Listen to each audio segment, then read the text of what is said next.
2020 was in many ways a year of irony, especially in a lot of churches. It was 2020, and so a lot of churches thought they had their theme, 2020 vision. It's time to create a vision for the church. It's time for us to move forward. And so we're going to make all these plans, and we're going to progress forward.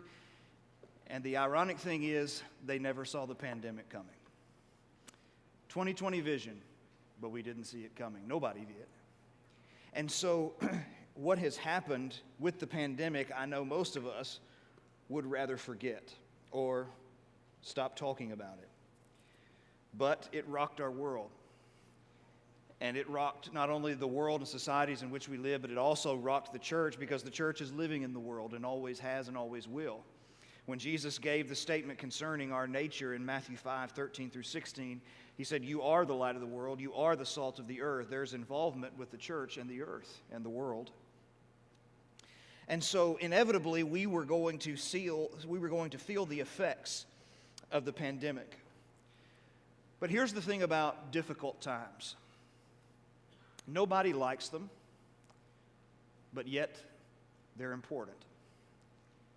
And if we will learn from them, if we can do the hard work of introspection, looking within ourselves, hard times reveal things about us.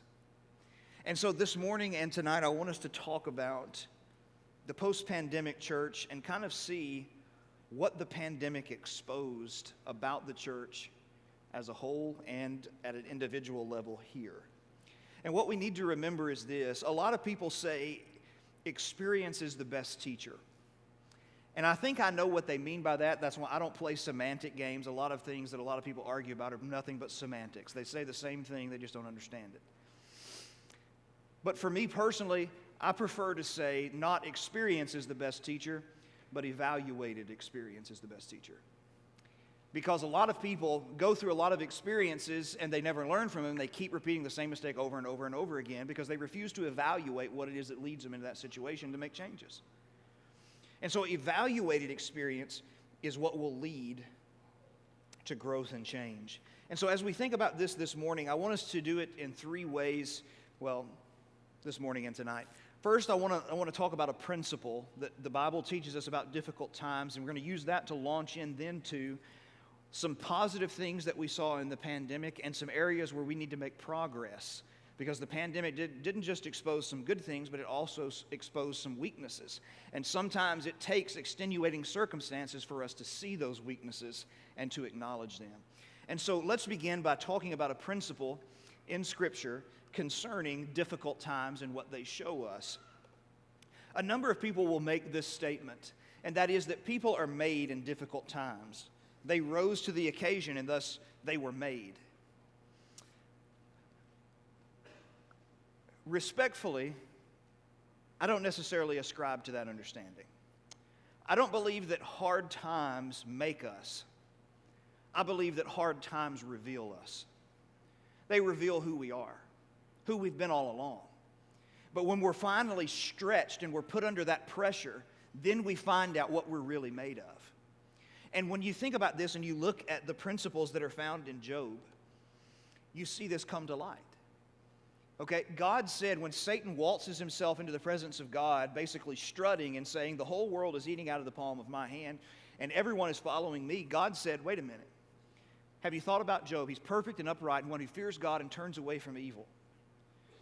And on the first round in Job chapter 1, Satan says, yeah, but you bribe him. I mean, I would serve you too if you gave me the benefits that Job got. I mean, look, he's a multi-billionaire. Who wouldn't serve you? And so God said, okay, go ahead and touch everything he's got, but you can't touch him. Then the second round comes around, and here he comes back into the presence of God, and God says to Satan, have you considered Job? And Satan says, but that wasn't really a test, because listen, it's difficult to lose things, it's difficult to lose our possessions, it's difficult to lose our children, and this is the way Satan thinks of humanity, by the way, but if you touch his skin, he would gladly trade the lives of his children to save his own life. That's basically what he says. When he says skin for skin, all that a man has, he will give for his skin. Now we know that's wildly an inaccurate statement. Okay?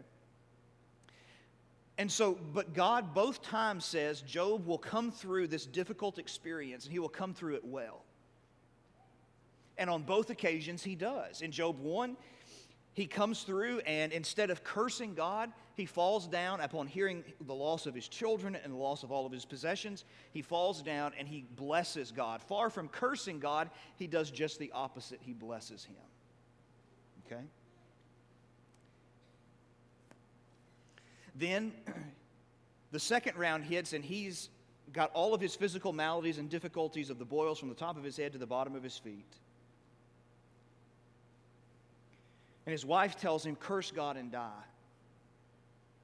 And he refuses. He said, shall we receive good at the hand of the Lord, and shall we not receive evil? Not moral evil, but destruction, the difficulties of life. He's basically saying this is part of it. I can't be someone who's only serving God just when things are well. I have to be willing to serve Him when things are not well. I'm serving God, not for the stuff He gives me. So you see some things about his strength come out. His strength wasn't made in those moments. His strength was revealed in those moments. But you know, Job also found some things about himself that weren't so positive either, right? Job 42:6, at the end of the book, he comes down and he says, I have spoken of things that were too high for me and things that were too lofty. And he says, therefore I abhor myself and I repent in dust and ashes. He said, I made mistakes along the way. Now, he never cursed God. He never walked away from God, but he certainly he stepped over the line quite a few times in the way he handled some things. And so in the middle of that difficult moment, a lot of his strengths were revealed, but also some of his weaknesses. But here's the other thing about difficult moments. They have a tendency to create greater character, to create greater bonds and connections. In Job 42 and verse 5, Job said, I had heard of you by the hearing of the ear, but now my eye sees you. And so what he's talking about is using the empirical senses. There's a difference between hearing someone's voice and then we often will say something along these lines, putting a face with a voice or putting a face with a name. The picture just gets fuller, right? And so when he's saying, I'd heard of you by the hearing of the ear, but now my eye sees you, he's talking about the depth of his relationship has deepened with God. And so the principle that we're going to operate on as we consider these things this morning is the principle that difficult times, like a pandemic. Now, certainly I'm not equating the pandemic with what happened with Job, okay? I'm not saying that God sent the pandemic on the earth. I'm saying it happened. Therefore, it's going to reveal strengths and weaknesses. And our job then is to evaluate the experience and say, what did we do well? And what did we do that was not so good? And how do we make progress in those areas? So we're going to look at 3 of them under each of these headings. And so as we think about the positives that we saw in the pandemic, number 1, I think one of the main positives that I saw on the front end was sacrificial service. You remember Jesus said in Mark chapter 10 when his disciples were fighting about who it was that was going to be the greatest in the kingdom. They still have this physical idea in mind of a physical kingdom. And you remember what Jesus said? He said, this is not like, you're thinking of a wrong model. You're thinking of a Gentile model where you have a ruler at the top and he lords it over and no one questions his word and everybody follows his command or else. He said, that's not the way it's going to be with you. The greatest among you will be your servant and your slave. He uses 2 different words in this context. One is, we get our word deacon from it, like a table waiter, but he also uses another word that means slave, like being owned by someone else. And he says, this is what you're going to be about. Because this is what I'm about. Even as the Son of Man did not come to be served, but to serve and to give his life a ransom for many, an explanation of what it meant to serve. Now, if anybody could have ever waltzed into the world and said, everyone should serve me in every way, it was Jesus. But when he came into the world, it wasn't to lord over people. It was to serve people. And what we saw in the pandemic, in my judgment, in many places was a lot of sacrificial service. We saw people who were willing to, and these may seem not so significant to us in certain ways, but when we think of them, I think we'll see their significance. Those who were willing to say, go to the grocery store for others. Because there were people, rightly so, who were scared and susceptible because of health conditions of getting out in any way into this world. Other people who maybe had a stronger immune system, who maybe did not share the same fears, were willing to go and to do things for them, whether that was go to a grocery store or go and take them to doctor's appointments in areas that were questionable and contaminated. I mean, you do your best, but they're still going to get contaminated. But we saw people who were willing to make some of those sacrifices. And people say, but it's not necessarily, we think of sacrifice, we think of some big thing, then we're not thinking of it biblically. Sacrificial service is found in the little things. Jesus himself said in Matthew chapter 10, he who gives a disciple a cup of cold water because he belongs to me will in no wise lose his reward. Something as small as simply refreshing an individual with something to drink is significant in the service of Christ. And we saw people who were willing to do those things. We had a number of women who were willing to go to the health department when the vaccine became available and to spend a lot of time helping in that process. Listen, say what you want to, they were exposing themselves to considerable risk. There weren't just a ton of people lining up for those jobs, but there were people willing to do it. Further, we had plenty of other individuals who were willing to unload boxes of food to make sure that people could eat, to make sure that needs were met. There were people everywhere along the way in the midst of some of the difficulties and the frustrations that we felt in the pandemic. And I think some of those frustrations still linger with some of us. Don't let frustrations blur what was good. There were plenty of good things that were taking place in the midst of the pandemic. You can't let other people write the narrative. You have to write the narrative based upon the reality in front of you. And the reality in front of us was that there were people who were willing to serve. Number two, well, let's just go to a different route under that. There were people who rose to the occasion when it came to virtual teaching. We had absolutely nothing in place in order to stream services. We had nothing in place when the pandemic hit. We didn't have an account, we didn't have a domain name, we didn't have anything. And a bunch of people locked themselves in a room and they figured it out and executed it seamlessly.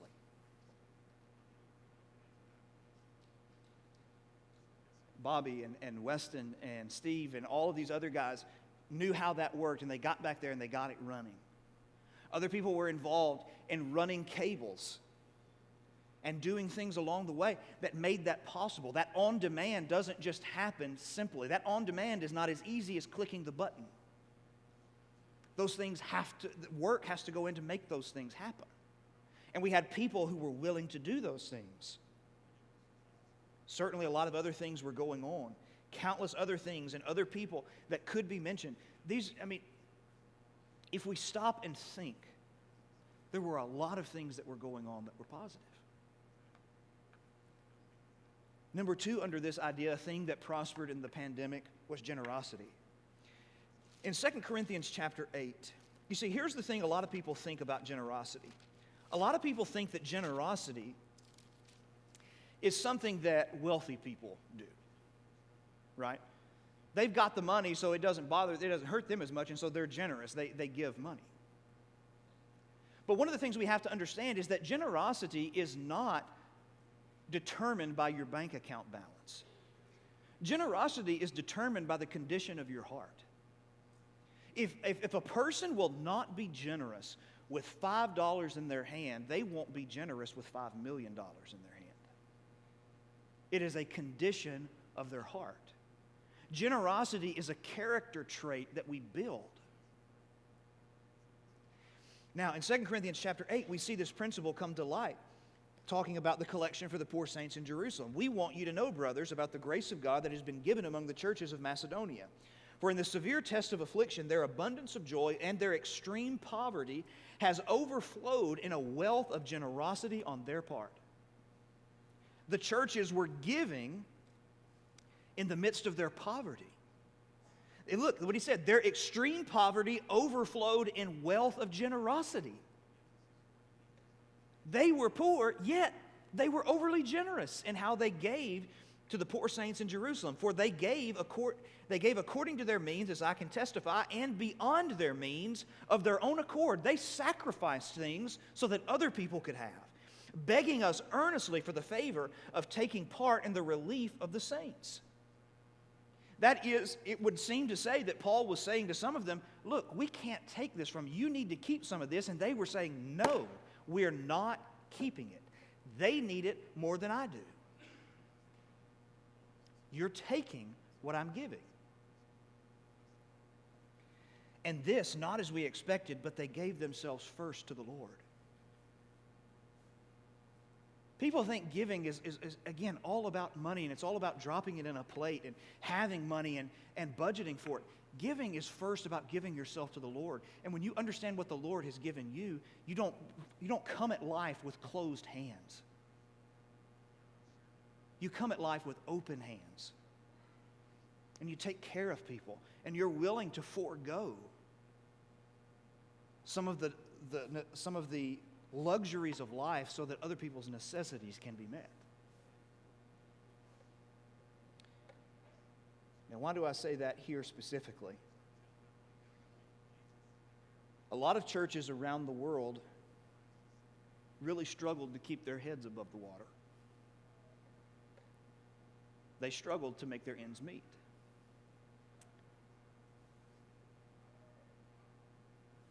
That's not true here.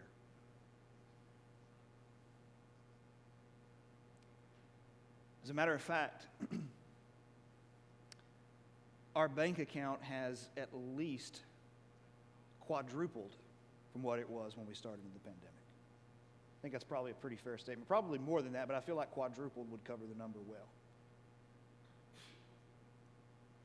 And not only that, we're still doing things that we were doing. We're still giving. We're still doing blessing bags. We're still doing gifts for people. We're still doing things all across the board. Listen, I'm not saying let's walk around and wear it as a badge on our chest that says we're better than other people, because that's not true. What I am saying is this.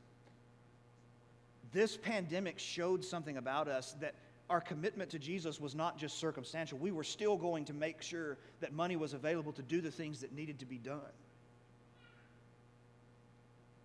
And that's something that you should be proud of. Not prideful in, but proud of. Because it revealed something about your relationship with God that you wanted to continue to give, even when conventional wisdom would have said, stop.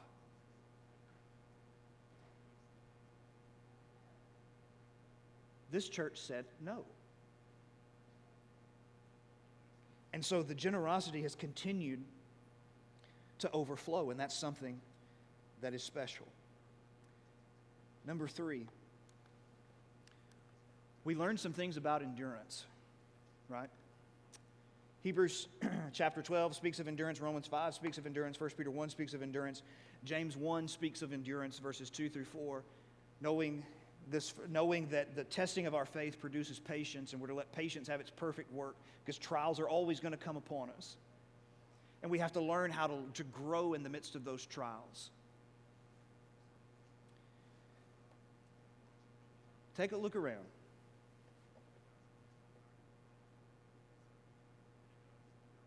We're still here.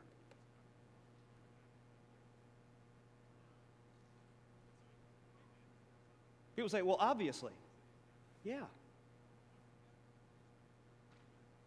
But not everybody survived it. And I don't mean physically.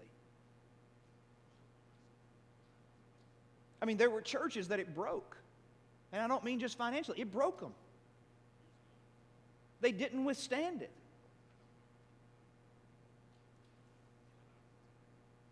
We're still here. I mean,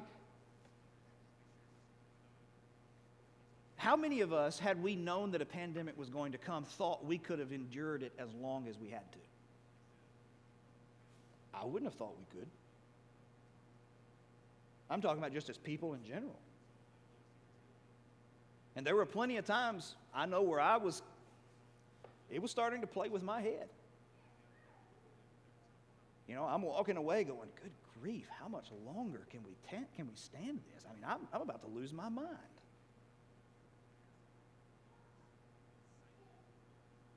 But we made it. And you know what God showed us in the midst of that? We're capable of enduring a lot more than we thought we ever were. That's what trials do. God shows us and He stretches us and he shows us what we're capable of. Because one of our biggest threats is that we don't realize our potential. We don't really know what we're capable of. And sometimes it takes an event to stretch us to the ends before we will wake up and realize what we're capable of doing. And so when it comes to endurance, the Lord has proven faithful to us. Look, there are a lot of other things that could be said. I just simply chose 3 because, I don't know, it sounded like a decent number.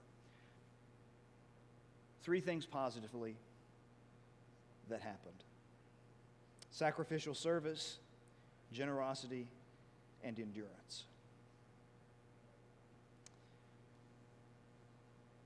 But now let's turn our attention to areas where we need progress. We'll look at one for the rest of our time and then pick up on the other 2 tonight.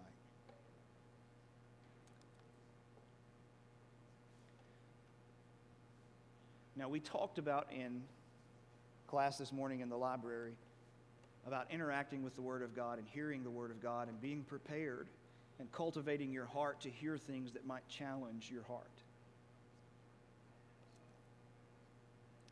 This is one of those moments. This is why, by the way, a lot of people never do the hard work of introspection. This right here is why. Because they have to admit and they have to acknowledge they're not perfect. And because of that, and because people are afraid of what they will find about themselves, they refuse to do it. And they will live incomplete and unfulfilled and angry lives the rest of their lives because they refuse to look at themselves and make changes based upon reality.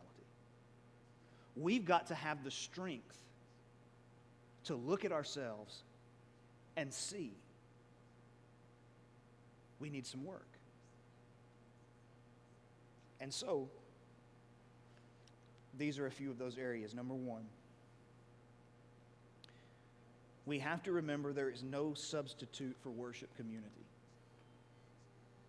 There is no substitute for worship community. Acts chapter 2, when the church first began, in the opening days of it, one of the things we read about them constantly in Acts chapter 2, verses 42 to 47, listen to what is said. And they devoted themselves, the whole group, plural, to the apostles' teaching and to fellowship and the breaking of bread and prayers. Apostles' teaching, preaching, teaching, fellowship, communion with one another, perhaps even giving of their means, depending upon how this term is translated. To the breaking of bread, which seems to be in this context talking about the Lord's Supper, and to prayers individually and corporately as the church came together. And all came upon every soul, and many wonders and signs were being done through the apostles. And all who believed were together, and they had all things in common. And they were selling their possessions and belongings and distributing the proceeds to any who had need. And day by day attending the temple together, breaking bread in their homes. They received their food with gladness and a generous heart. Praising God and having favor with all the people, the Lord added to their number day by day those who were being saved. What do you see them doing? The first Christians, the first snapshot we have of them, what are they doing together? They're worshiping together. They're worshiping together. Hebrews 10, 24 and 25.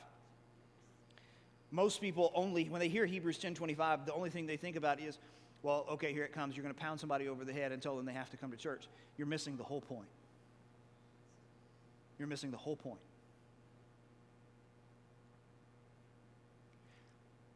The point of that text is in verse 24, not verse 25. Let us consider how to stir up one another to love and good works. That's the point. What is the way in which we can do that? By not forsaking the assembling of ourselves together, as is the manner or the ethic of some. That is, by coming together and worshiping, we stir up one another to love and good works. You see, some people are still reading Hebrews 10:25 on both sides of the aisle. They're still reading it through a lens of legalism. This is saying you've got to come to every service. No, it's not saying it's got to come to every service. And neither of them are arguing about what the text is talking about. The text is saying if you want to love and stir up your brother and sister in Jesus when the church comes together, you will be there. That's what it's saying. That's not looking down upon someone else. It's just simply stating a fact. Paul is making an argument, encouraging them to grow in their faith and to grow in their encouragement with one another. And if this pandemic taught us anything, it was what? If being secluded in our homes by ourselves, if it taught us anything, what did it teach us? There's no replacement for human contact and interaction. None. No screen could ever make up for that. It's better than nothing, but it's not ideal. But then some people, when they come here, they make the technicality argument. It says, well, technically, I'm not really doing anything wrong. I'm watching the stream. Hey, I think it's commendable that a person watches the stream. But I want you to beware of arguing from technicalities. And earlier this year, when we talked about the Sermon on the Mount, we dealt with this at length because Jesus did. You remember Matthew 5, 21 to 48, when we talked about the letter and the spirit of the law. And when people start arguing on technicalities, they miss the whole point of the law. Now, the question I think a person who makes this argument has to ask themselves is this. Based upon everything you read in Scripture about how the church is together and how the church worships, do you honestly believe that God intended the privacy of your home and a computer screen to replace the assembling together of brothers and sisters in Jesus and offering their worship? Do you believe that in all honesty? Technically, make your argument technically. But technicalities are dangerous things. If you look at the whole of the Bible, how did God view us worshiping together? It's just that, together. Now, furthermore, for someone who would argue from a technicality, and I don't know who that is, I don't know if anybody even is, I'm walking on hypothetics here. Someone who would argue from the technicality, well, I'm watching the stream. And you can't say that's wrong because we all had to watch the stream during the pandemic. You're making a decent argument, but it's not going to hold up, okay? You're making a decent argument, but it's not going to hold up. Because the flaw in that argument is this. You are arguing from extenuating circumstances, and based upon the extenuating circumstance, that should control normal circumstances. Make sense? A pandemic where we can't get together is an extenuating circumstance. It's not the normal circumstance. And good common sense and reasoning tells us what? You don't argue from exceptions to the rule. You argue from the rule to the exception. Let me give you an illustration. We're familiar with the abortion debate, and what is one of the first tokens that is used, the first arguments that's pulled out by people who want to defend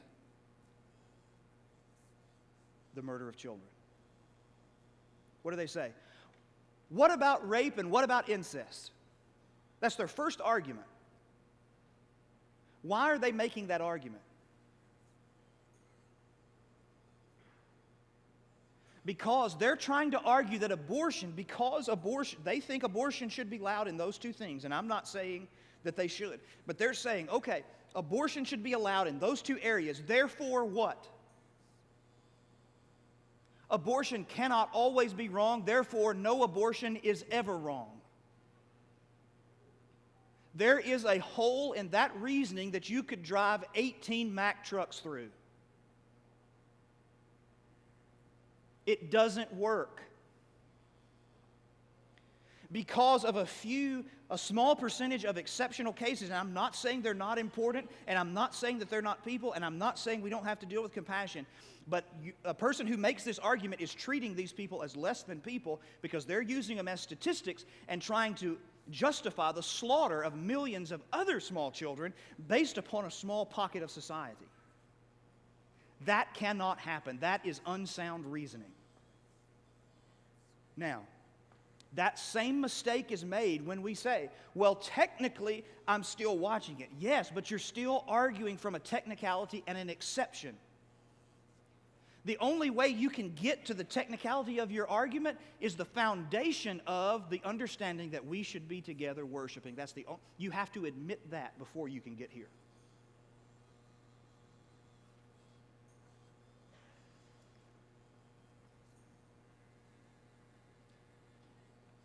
God has always intended Christians do these things together. Think about the one another passages in the New Testament. There are too many of them to say on this particular occasion. But what about be kind to one another, tenderhearted, forgiving one another? What about love one another? What about exhorting one another, lest anyone be hardened through the deceitfulness of sin, Hebrews 3:13.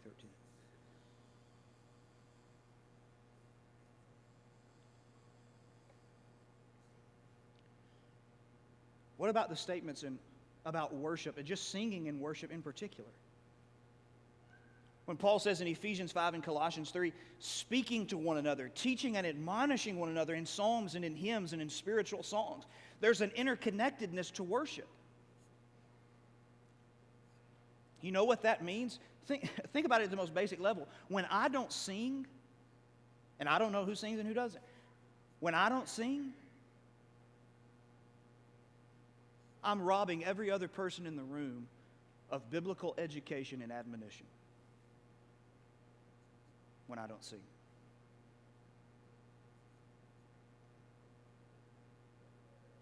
There is no way to look at the whole of the New Testament and argue that a stream is a replacement for public assembly. Now,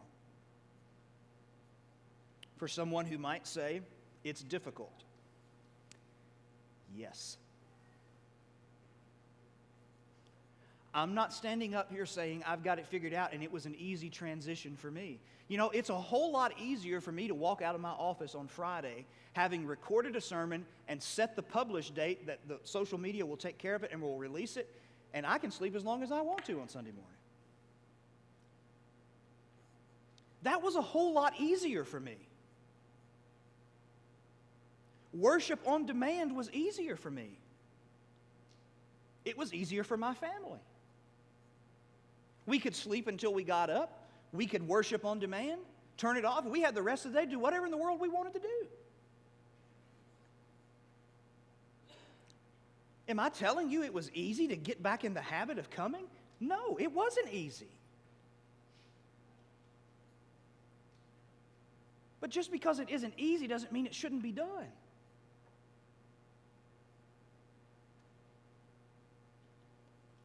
I'm still having to learn. Because it wasn't just that transition. Then I had to get used to coming here and preaching just on Sunday morning. Then we added Sunday night. Then I had to learn how to balance my energy level, not to give it all, every ounce of energy I had in the morning, but how do I balance that out and carry some over for Sunday night? And then Wednesday night class got added. Now, how do I balance the week-long study when I could just cram my brain full of everything because everything was done by Friday and I didn't have to stand up in front of anybody? Now, how do I balance my energy and engagement in a classroom? And the last 3 Sunday mornings during sermons, I have felt awful because I started teaching again on Sunday mornings, and I still haven't gotten my body used to balancing energy for an hour in there and an hour in here and then an hour on Sunday night. It takes work. It's inconvenient. I get it.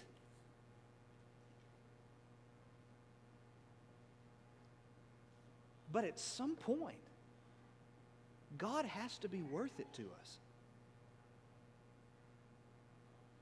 At some point, He's got to be enough.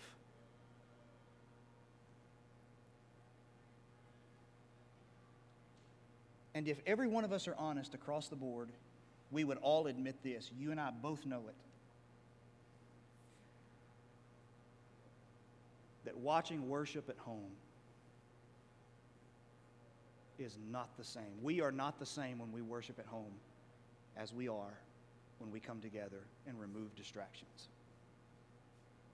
You know it and I do. Yeah, I'm listening to the sermon, but I'm also over here doing 3 other things on the side.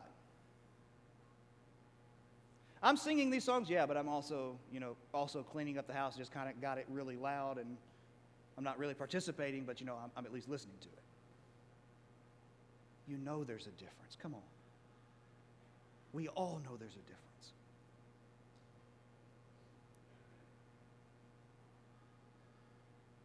And it's something that every one of us have to work on. The pandemic exposed us a little bit. And before any assumption is made about, I told Sunday morning class recently, a lot of people think that when these types of sermons happen, you've got certain people in mind and you're going after this person, you're going after that person. Please, I told them in that class and I'm telling you now, do not tell on yourself. Don't assume I know what you think I know. I don't know that kind of information. But furthermore, take what we have considered and consider it for the sake of what is said. Forget that I'm saying it and just consider what is said. Forget me. Just think about what is said.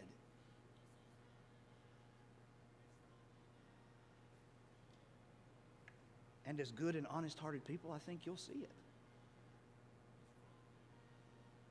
I think we all already know it. We just got to push ourselves to do better. And so in a post-pandemic church, we saw several things we did well. We highlighted 3 of them. Let's continue to do those 3 things. We did them very well, and let's continue to increase in those things. We've got one area that we discussed this morning. We've got a little work to do. We've got to clean it up a little bit. But we will. We will. And so this morning we offer an invitation to anyone, first of all, who is outside of Jesus, to be a part of the community and family here and throughout the world, a penitent faith confessing Jesus, to be immersed in water for the forgiveness of our sins. Or maybe as New Testament Christians, we've struggled, we haven't been who we should be. Maybe that's a public thing, maybe that's a private thing. Whatever it is, we just want to make sure we address it and we work through it. And if that's something you want to talk about and pray about together this morning, we're happy to do that. If that's something we talk about a little bit later after everything's over, that's great too. We'll do it then as well. So if we can help you this morning, let us know, and let's become the church God built us to be as we stand and sing this song.